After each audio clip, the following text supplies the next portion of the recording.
All right, let's go ahead and get to our, sorry, the mute button came up there for just a second. So long as you can hear me okay, we're going to continue on here on the Zoom hotline here. Warren Martin is our guest. Kansas Strong, as you can read on his shirt for those of you who join us on the YouTube channel, or I guess Substack as well. If you're on the radio, Warren Martin, executive producer of Kansas Strong.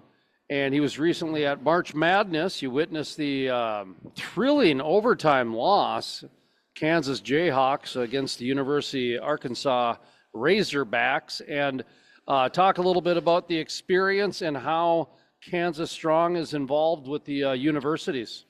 Yeah, sporting venues have been a great avenue for us here at Kansas Strong. Well, I've talked a little bit about this on the show before, but our goal is to try and hit that messy middle. There's about 11% of the state of Kansas that absolutely hates the oil industry. They don't have anything to do with it in any way, shape, or form. About 23% of the state loves the oil industry. And we really don't try and do messaging for the most part, to either one of those components.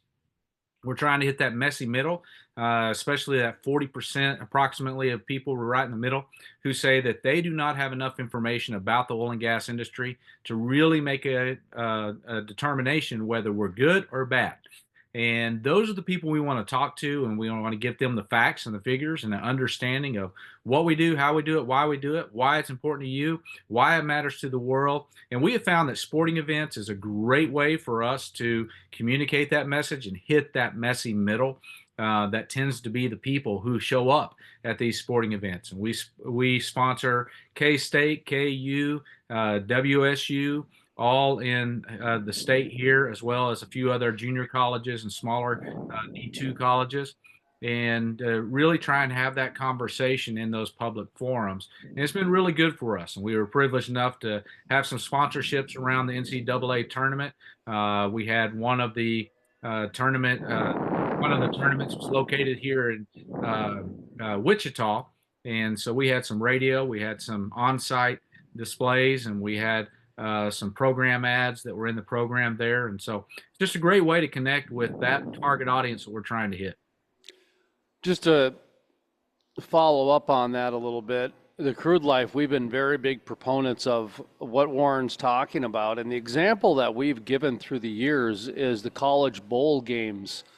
If you go take a look at the college bowl game sponsors, to me, that's a great example of where the oil and gas industry maybe missed an opportunity to connect with the messy middle, the average person, because the 60s and 70s and 80s was very positive to oil and gas, whether it be from Dallas or the Beverly Hillbillies or Giant, to the 90s, not too much. And then there was a bit of a turn, and that's why there was this missed opportunity to create this positive experience like a bowl game or March Madness or something along those lines, where it doesn't matter who wins or loses the game, it's the experience.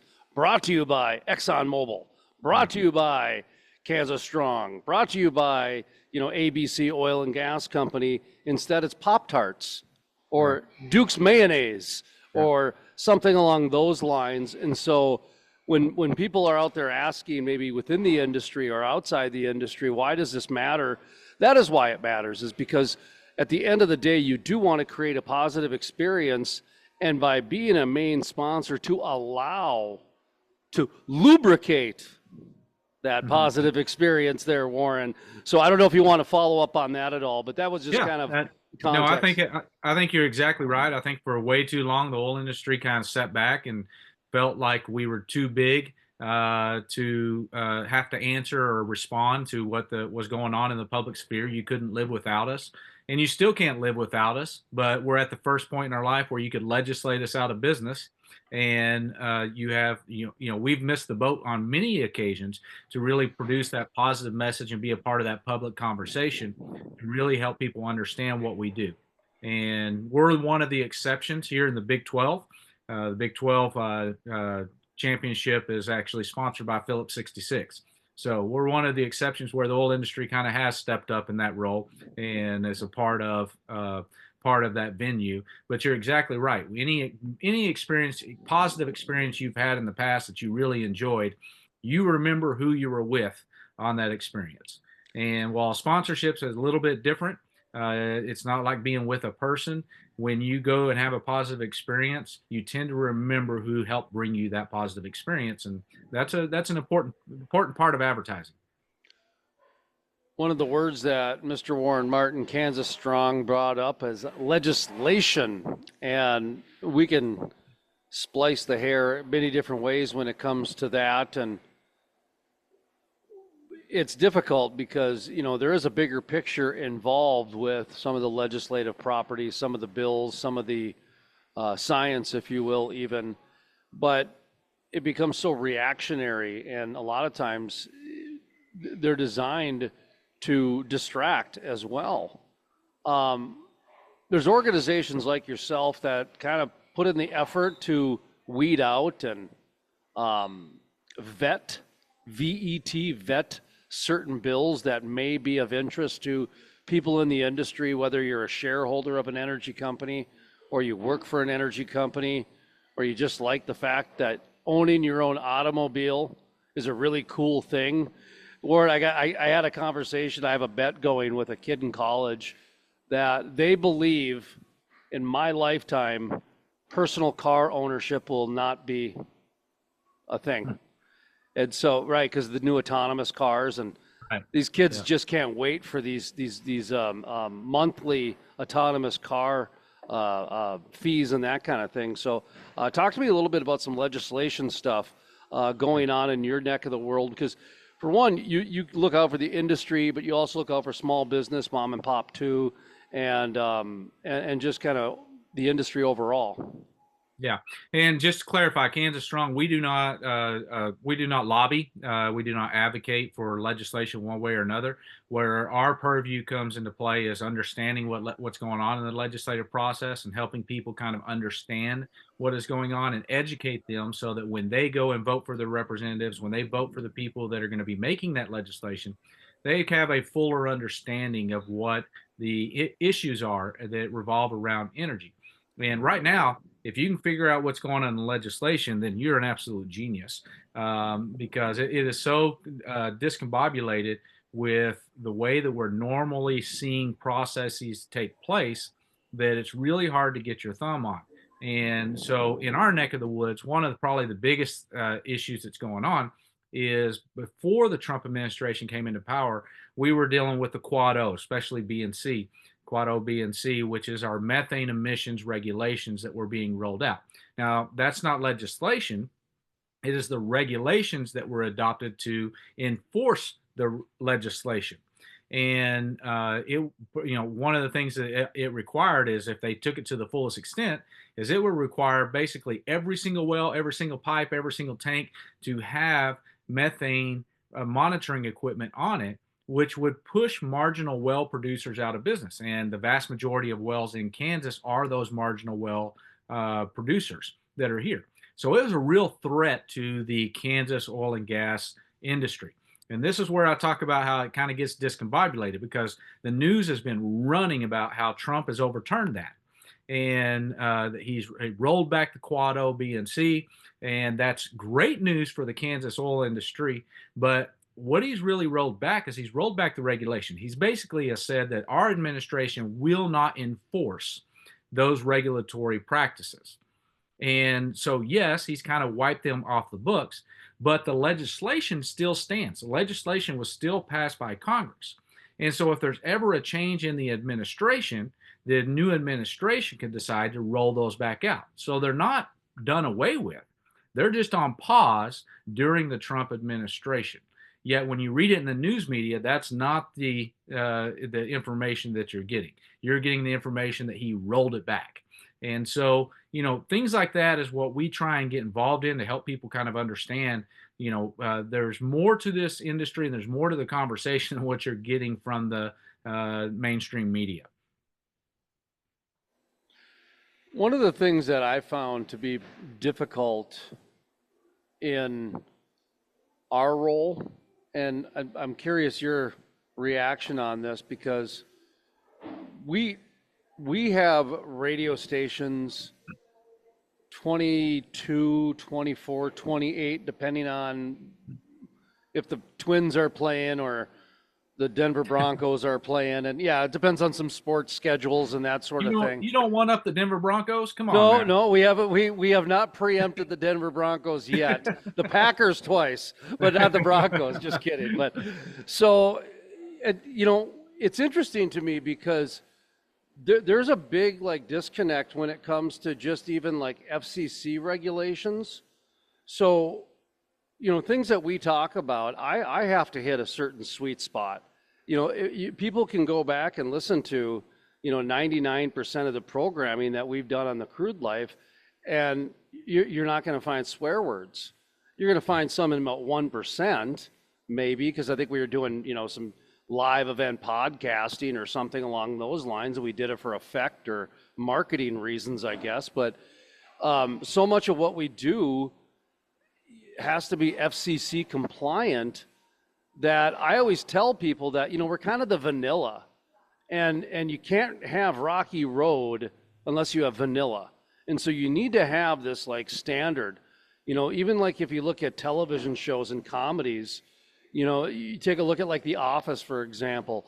The reason all those secondary characters were so fun was because they had two normal people that were the vanilla, Jim and Pam, and then everybody else just kind of spun off of that. So that was always kind of our role in the oil and gas industry, was to be non-political, and we'd have on politicians, but we'd talk policy. We wouldn't put gas on the fire or anything along those lines.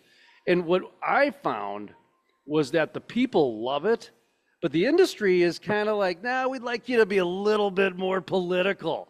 What have you found on that, Warren? Because I do think this is interesting as we kind of go into the next chapter of industry, how there's so many public-private events now to where we're starting to see redirection of dollars. And we talked earlier about public sponsoring of either bowl games or other events, and that's just not happening like it should be. Yet everybody's budget has tripled, so it's a little bit different. You know what I mean? Like last time I looked, they've printed more money ever than in the history of the United States. So there's a ton of it out there.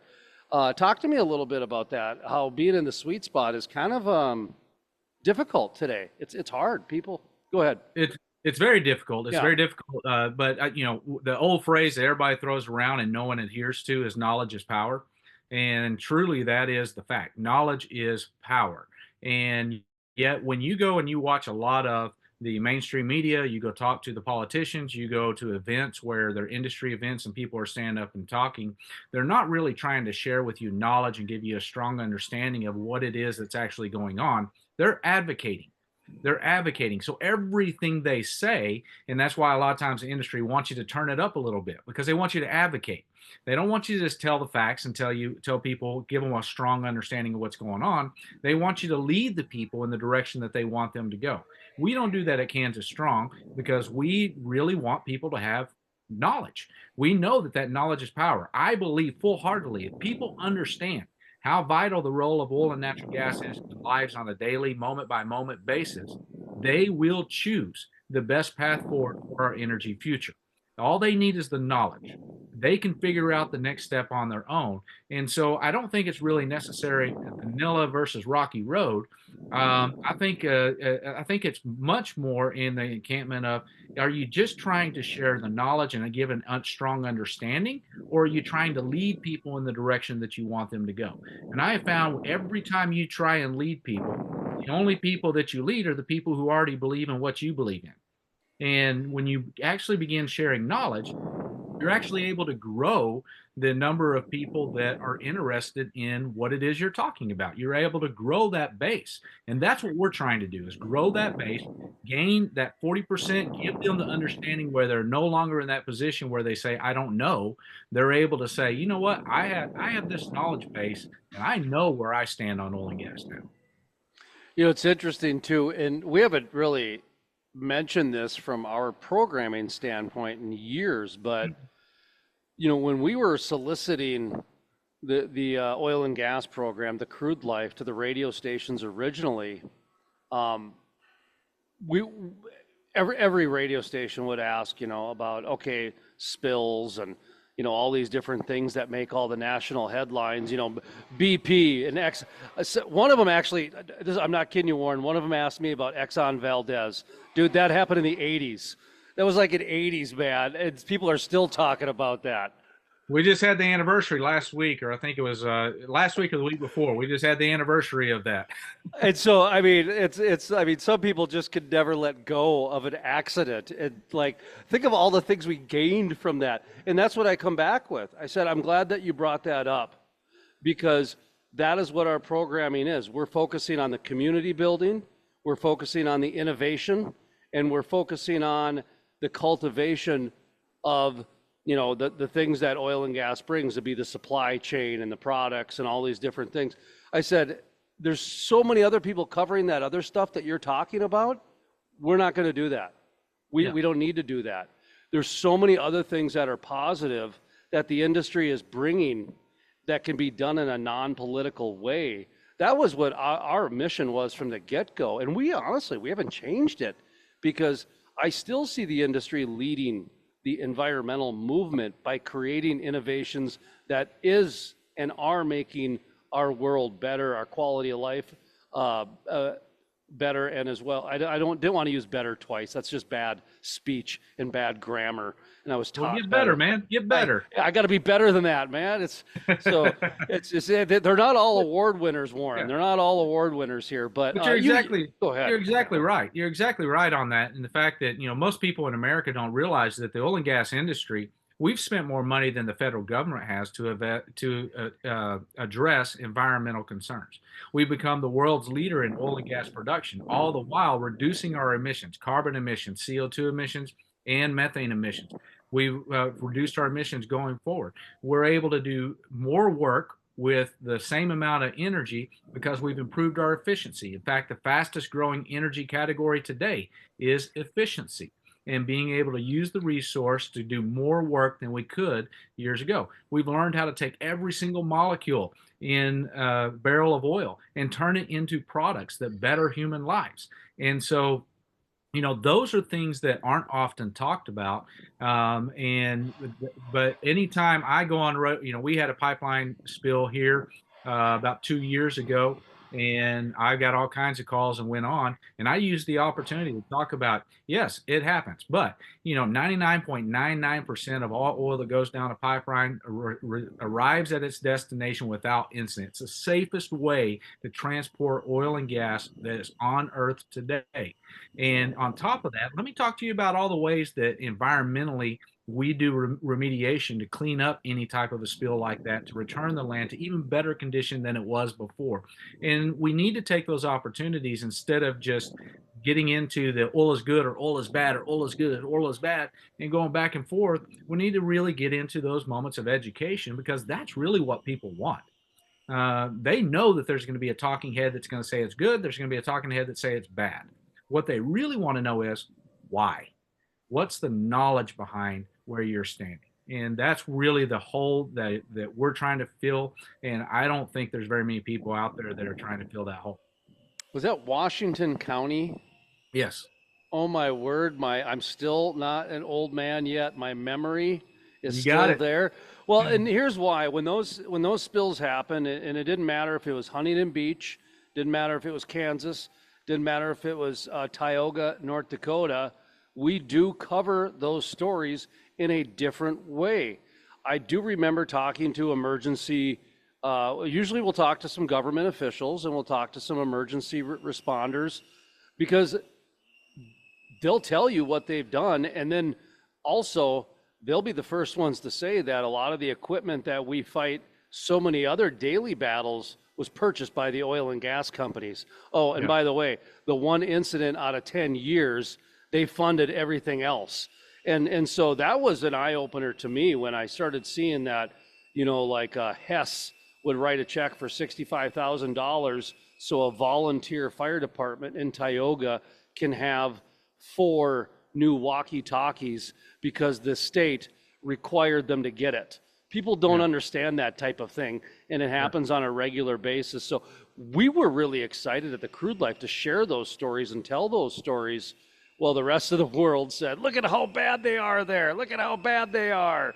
And we're like, no, look at how good they are. Look at what they've done. But I grew up around agriculture where, I mean, there was an accident every week in our county in agriculture, and Yeah. that was just part of how we dealt with it. But anyway, before we go too far down the rabbit hole down those different areas, let's talk a little bit about some engagement that's happening here, because that's really what we're talking about at the core here, is how to engage with others so that when a spill happens, they can be more open-minded instead of being narrowly focused on certain trigger words and buzzwords. And you've got two celebrities that you're going to be working with here, or you have worked with, I guess I'll find out. Different spectrums in the terms of Hollywood, different spectrums probably politically too, a little bit. No, I think Dennis is a little bit more on the Republican side, I guess, but Dennis Quaid and Glenn Beck. Let's talk a little bit about those experiences. We'll start with Dennis Quaid. What's happening? Yeah, we were real honored to be connected or approached by the Dennis Quaid team. He has and this is actually through the public broadcasting system, PBS television. He has a TV show that he produces that airs on PBS that's called Turning Point with Dennis Quaid. And they reach out to try and find companies, businesses, stories that are really showing innovation. And it was really interesting. They reached out to us, told us kind of what their show premise was. And I was like, we don't build anything, we don't make anything. And they said that, what we want to talk to you about is your innovation of changing the conversation about the oil and gas industry. And so they recognized and reached out to us about that we are talking about the industry in a different way. We're communicating in a different way. We're educating in a different way. And our innovation is not having the same conversation everybody else in the world is having. And so they sent their team out. Won't be meeting with Dennis Quaid directly or anything like that. They send the team out. They do a mini documentary on what it is we're doing, how we're changing the conversation about the oil and gas industry.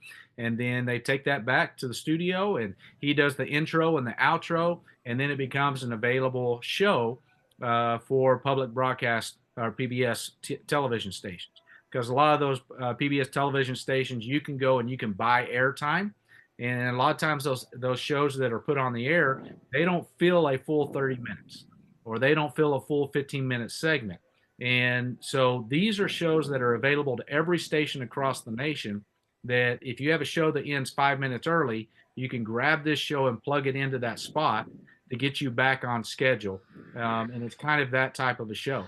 But it's a great opportunity for us to get into, especially a network that is generally not very positive towards the oil and gas industry, and maybe begin to open some eyes and some ears that there is a different way to have a conversation about the oil and gas industry. And so we're excited about that. Well, I think that's fantastic. And I have a couple questions for you here. And I wanted to compare it with something that we had with the Crude Life.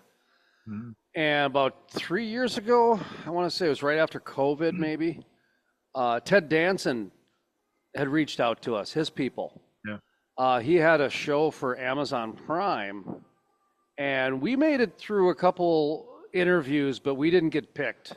So we weren't fortunate like you. We didn't make it to the final round, if you will, the dating game. We didn't get picked. We were one of the rejects. But it did open my eyes a lot about how they were asking me a lot of the similar things. The reason they reached out to us was because of our point of view towards the industry. A lot what we just discussed, where we had it in a perspective like nobody else, tried to bring a positive look even at some very difficult subjects, like the Dakota Access Pipeline, for example, having on some reporters, no matter what they're, and didn't censor them, so to speak. We wouldn't necessarily agree with them, but we wouldn't censor them either. And so it's very interesting that Hollywood, if you will, is looking at now bringing in a new conversation to the oil and gas industry. Do you think this is going to be with Landman too, which we'll talk about in a second, but Landman starting the conversation? You have PBS now trying to say, hey, let's not get so fast to demonize the oil and gas industry. We got Dennis Quaid here, Meg Ryan's husband or ex-husband. I don't know if they're married still or not. I don't keep up with the tabloids, and a lot of my grocery stores don't have tabloids in the deal anymore. So talk to me a little bit about that, about how, do you think this is happening? The conversation is happening, or? I think that a lot of news networks, media outlets, those types of places, maybe not a lot, but some of them are beginning to wake up and realize that people do want to have a conversation. I think they're waking up to the reality that the word news is not the Greek root word for negative. That's not what it is. It's supposed to be talking about, what it is that's going on around us and what's impacting our lives. And I think that we went through a cycle where we were fed so much misinformation from both sides. We were fed so much misinformation that people got to where they didn't trust anything that they heard. And I think there's a real desire from a lot of media to try and get back to honest stories that actually are talking about things that people want to know.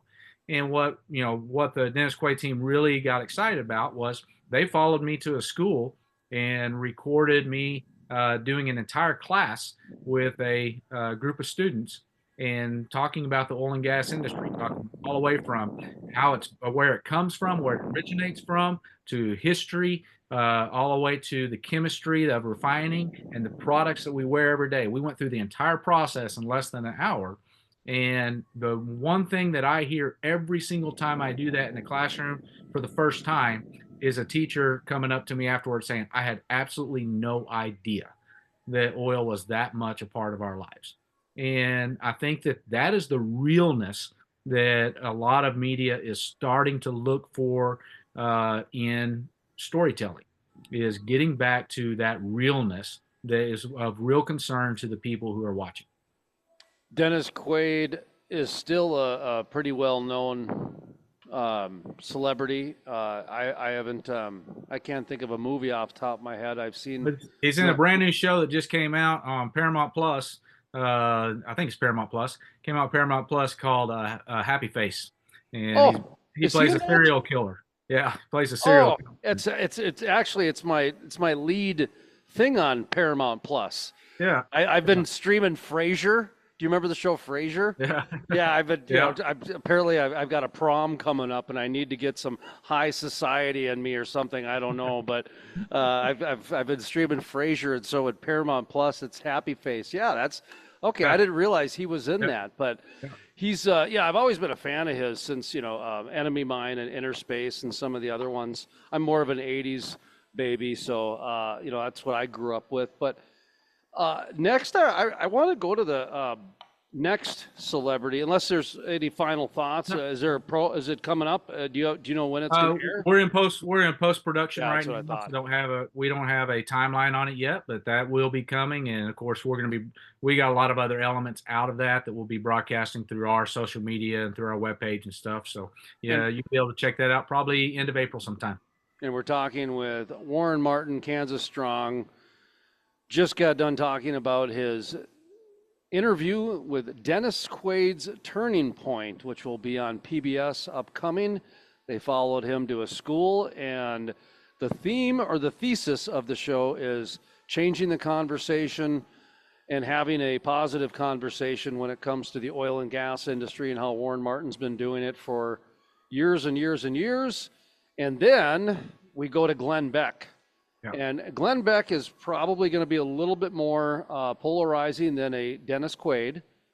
Glenn Beck, though, I'll tell you what, he's been very successful. He's a forward thinker, and his Glenn Beck Blaze Network, I believe, is the name of it. He was one of the early adapters, and everyone talks now about Tucker Carlson and Tucker this. Glenn Beck did it first.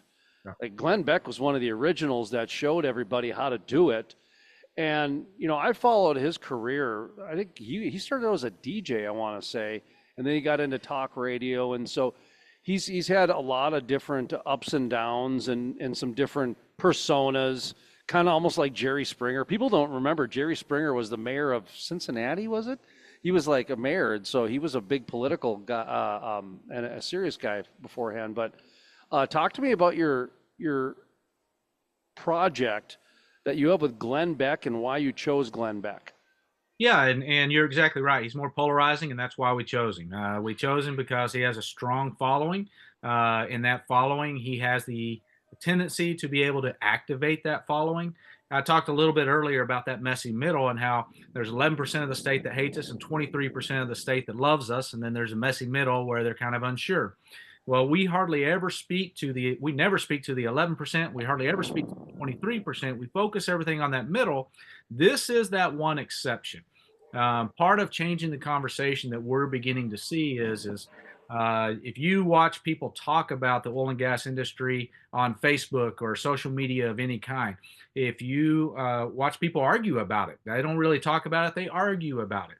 The conversation usually is either uh, one person with all of his friends agreeing with him, or one person with everybody in the world jumping on them, and there's really no conversation that's taking place there. So what we're doing is we're engaging with Glenn Beck to really kind of focus in on talk radio in Kansas. It's not a general broadcast for us. It's really geared towards the more conservative audience in the state of Kansas, with the goal of activating them, getting them to go to our website, where we have basically talking points on here's things that people need to know about the oil and gas industry. Shareables, where we're going to have social media posts that they can share onto their social media platforms. Ways that they can help out with our industry to get us into public schools, to get us into their Kiwanis clubs, Rotary clubs, those types of things. And so this one, we're not trying to convince anyone or change anyone's mind. We're trying to help the 23% that are already favorable towards our industry have a avenue where they can have better conversations within their communities and get us involved in their communities to have those conversations, so maybe we can get back to that general audience. And so this will be the first time we've done something like this. It's gonna be exciting to kind of see how it works and how effective it is.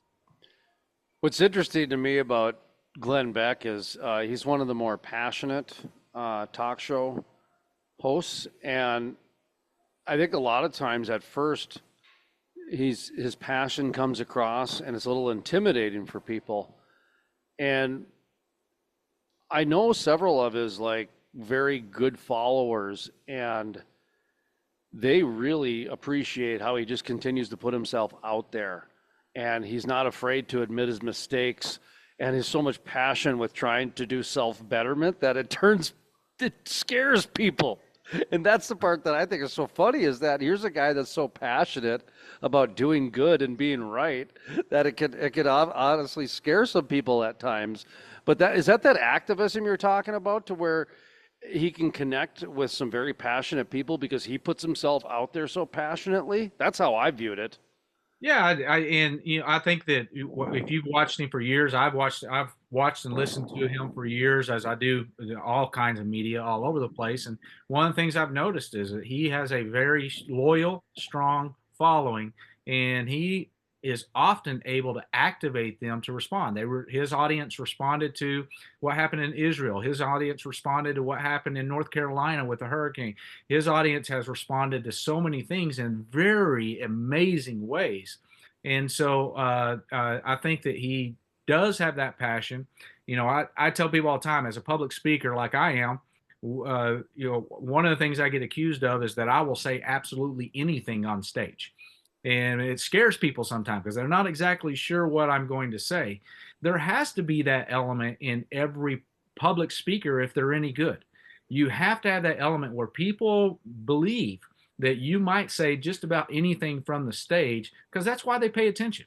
That's why they listen, to see what it is exactly that you're going to say. And so, Glenn, and he can get a little bit out there sometimes, but I think on the most part, people know that he has a good heart that is geared in the right direction, and that he earnestly desires to understand what is best for people. And his listeners and his audience, they respect that. And so when he gives a call to action, they tend to follow. And that's why we've taken out this advertising opportunity with him. I actually think it'll be very successful. I think it'll probably be more successful than the Dennis Quaid, and even what Oklahoma tried to do with Mike Rowe, where they brought in Mike Rowe to go and tour some rigs and that sort of thing. They're nice and they help with the marketing, but to me that seems like the norm. And right now you have to do things that are outside the norm. You have to do things that are kind of outside the box. And Glenn Beck is that, and he's Yeah, and definitely I think you got got to it. go.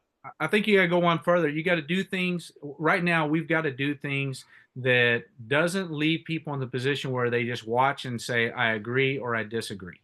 We've got to do things that leave people in a position where they have to answer the question, am I going to respond or am I not going to respond? And challenge them to that response.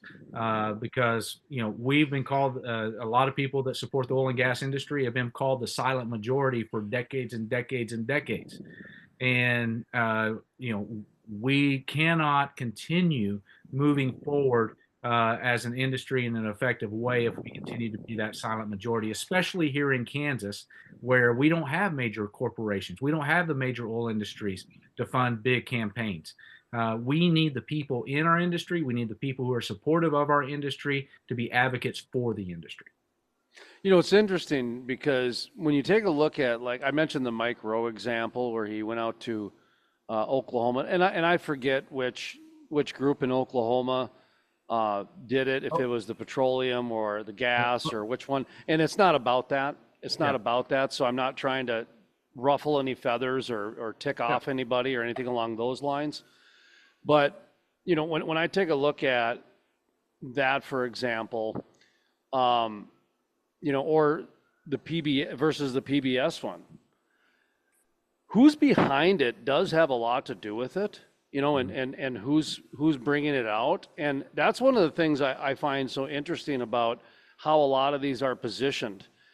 And when I take a look at what Landman has been able to do over the past year, and now with the announcement of Landman 2, I still believe, Warren, that this is one of the best opportunities that industry has to grab the conversation and really help the industry quite a bit. Whether or not the script is going to be matching to what the industry wants or not is a whole different story. But where do you see Landman in the conversation compared to with like a Glenn Beck or a Dennis Quaid or Mike Rowe with the oil and gas petroleum associations in the state and that sort of thing? I just think it's on different levels. That's all. Yeah. No, I agree with you wholeheartedly. I mean, there's no one conversation that's going to settle the issue. There's no one conversation. It's about conversations in different formats, different ways with different people at different times to build a cohesive understanding of the oil and gas industry. Landman, I think, has been very valuable to the oil and gas industry. Even though you and I did the podcast and I disagreed with a lot of things that were in Landman, I think it's been extremely beneficial to the industry. Ever since it came out, every single speaking engagement I've had people come up to me afterwards and ask, have you seen Landman? Is that really what it's like? And that's a great conversation starter, because what are we trying to do? We're trying to change the conversation about the oil and gas industry. Number one, you can't change a conversation that no one's having. You have to have the conversation in order to be able to change the conversation. And it's doing that. It's starting that conversation. Second, the number one question everybody asks is that the way it really is?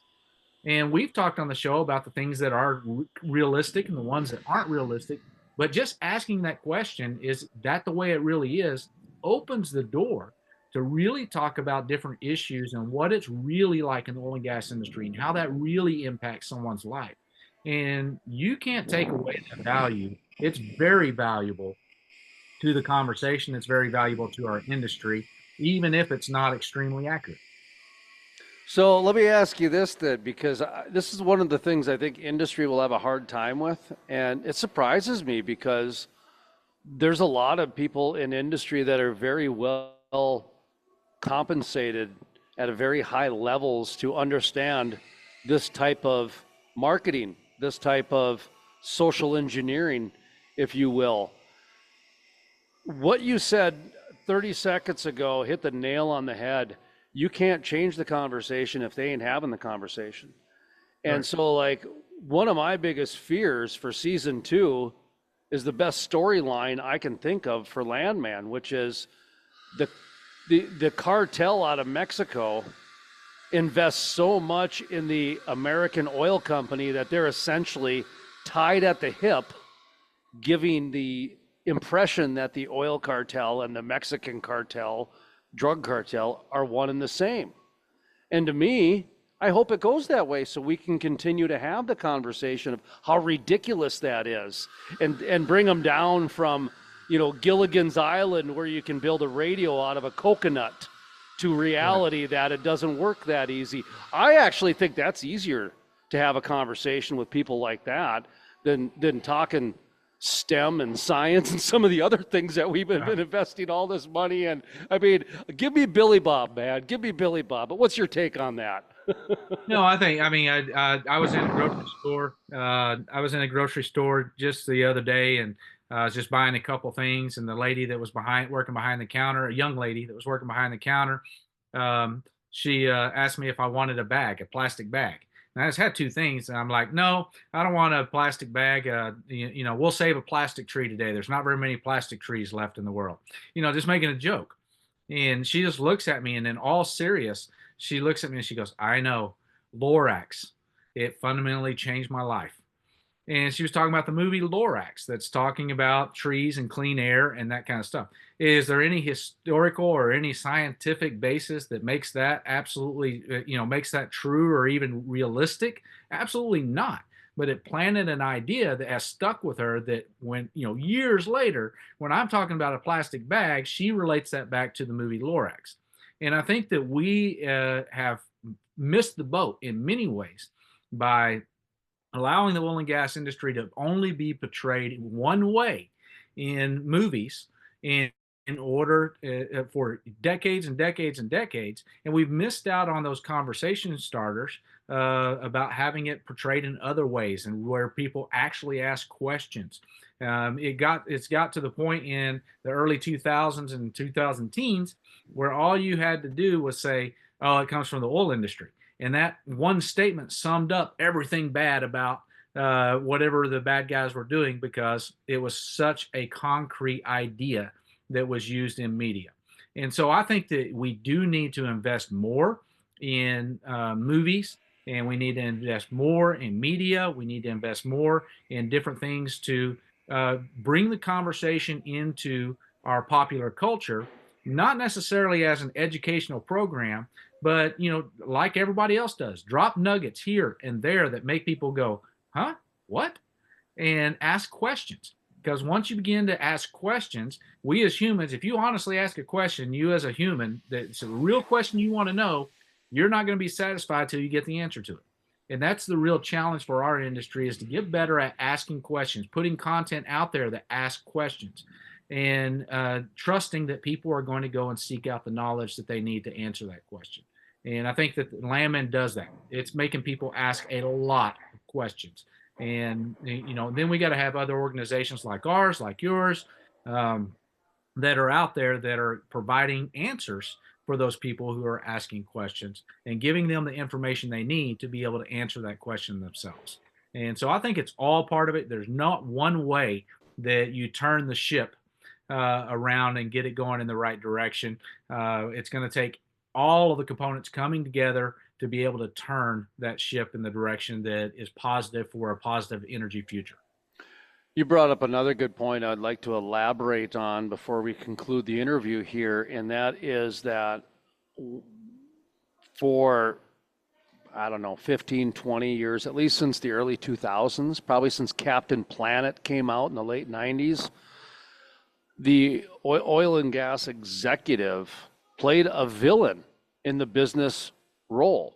Yep. And ever since Michael J. Fox, Secret of My Success, wanting to get to the top tower of the office building, the whole office world has been the new jungle, if you will, the new place where you go get your food. It's a place where the hunter and gatherer, you go to the office to go hunt.